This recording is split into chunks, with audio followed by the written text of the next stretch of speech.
بسم الله الرحمن الرحيم لم يكن الذين كفروا من أهل الكتاب والمشركين منفكين حتى تأتيهم البينة رسول من الله يتلو صحفا مطهرة فيها كتب قيمة وما تفرق الذين أوتوا الكتاب إلا من بعد ما جاءتهم البينة وما أمروا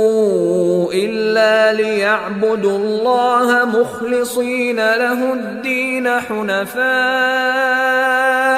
ويقيموا الصلاة ويؤتوا الزكاة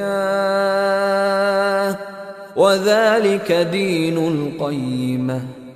إن الذين كفروا من أهل الكتاب والمشركين في نار جهنم خالدين فيها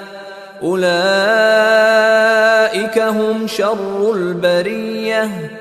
إن الذين آمنوا وعملوا الصالحات أولئك هم خير البرية جزاؤهم عند ربهم جنات عدن تجري من تحتها الأنهار خالدين فيها أبدا رضي الله عنهم ورضوا عنه ذلك لمن خشي ربه